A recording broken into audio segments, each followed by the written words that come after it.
Hey, Gina. Hey, before we start this presentation, do you happen to have a hair tie? I really want to put my hair up. I do have one, but I was kind of gonna use it later or maybe throw it away. It's just like it's kind of old. Can I you? mean, what if I like traded you something for it? Sure, what do you have? I have a cute bracelet. Ooh, I love cute bracelets. Let's Let's do do it. it. What you just saw, Was a modern day barter. which leads us to our project, Barter Barter for for better. Better. Building a collaborative and environmentally aware community in Isla Vista. I'm Lula Rosenbach. And I'm Julia Elia. So, what's the big deal? We've shown here a couple pictures of trash that we've seen strewn around Isla Vista. Our project started when we noticed that a lot of people in IV were just throwing things away that they didn't need to be, and we're also consuming a lot on the internet through purchases and also just like clothing, furniture, things that we use in our houses all the time. And we wanted to create a system where we could be trading those things instead of putting them on the streets or throwing them away. So, our project had a couple goals from the start. We wanted to create an initiative to decrease unnecessary waste and increase circular economy. We also wanted to increase community in IV because the idea behind that was that if we were able to create a more sustainable community in IV, people would care more about their environment. We wanted to encourage residents to lower their own consumption and encourage others to do the same, and remind Isla Vista residents of their capacity for growth as students and a community. So our SMART goal looked like having a long-lasting bartering initiative with quarterly exchanges, at least 50 participants at our first event. Also acknowledging that many students have untapped potential, and the way that we did this was we included skills as an option to barter too, because we didn't want anyone to feel like they didn't have anything to trade. So we kind of were asking people, what do you like to do? And encouraging them to trade those skills. We also created some comparisons to other movements. Monterey Barter is a really good example of a successful barter movement, so we modeled ours kind of off of that. And we hope that the movement will outlive our time at UCSB. So, a little bit about why we actually started the project. I grew up in Waldorf education, which emphasizes sort of a head, heart, hands approach. So we have this very like holistic style learning, and I thought this was very representative of bartering because it's very much about interpersonal connection and looking people in the eye and seeing them as a whole person, but also like seeing their skills as another part of them and also the things they have to offer. So that to me really spoke to me. And And I'm then from Berkeley, so so. enough said.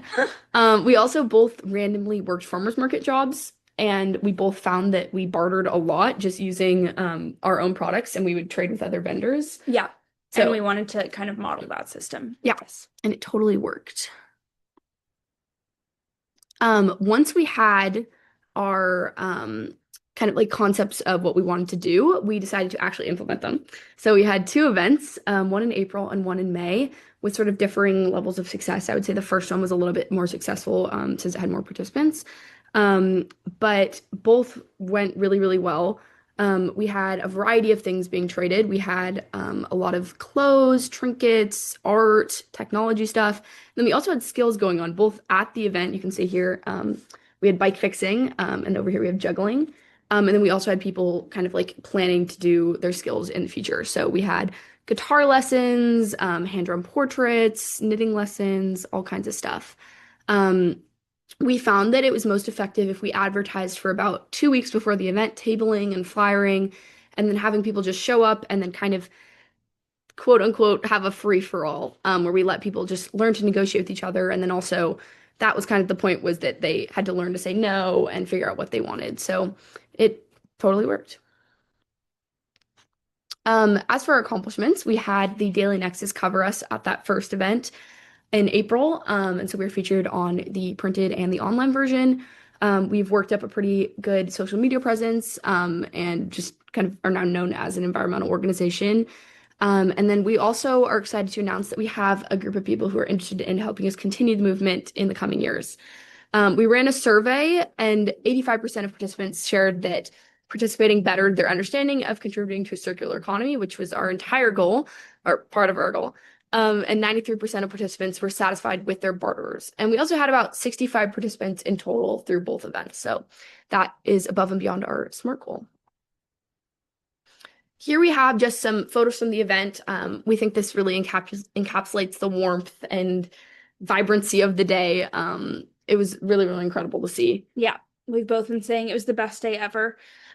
We also included just a couple of our flyers that we were using to advertise the event, just to give a feel for kind of what we were doing with the tabling.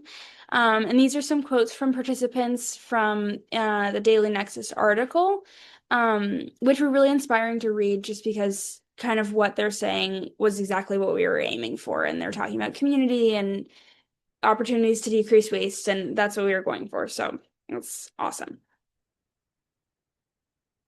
So, what did we learn from this experience? We learned that there are many factors that go into the leadership process. Working together was really key to our success, both like within our relationship and also with our mentor Maya and with Erica and with Lily. There was a lot of different moving parts in our project. We also learned that enthusiasm is really contagious. We found that when we participated in the events ourselves, people were really picking up on what they should be doing and how they could be bartering. And it got people more excited about being a part of what we were doing. And that also applied when we were tabling. It was really fun to like kind of pitch our idea to people and be super excited about it and then to receive that back. We also learned that leadership can be taking a step back. As Juliet was saying, at the events, we didn't actually have that much hands-on leadership. We were kind of just moderating from afar, and that was really nice because it kind of created a structure for what we were doing without us having to direct it, which we were able to implement more in our second event. And then we also learned that strategic marketing is key. We very purposefully tried different types of tabling. We tried to say different things about bartering, kind of just to figure out what people responded best to, and that was really important to getting the word out. But yeah, through the whole project, we learned about moving parts and planning and execution, and we had a lot of fun. So it was all very exciting. Yes. Thank you so much. Thanks for listening.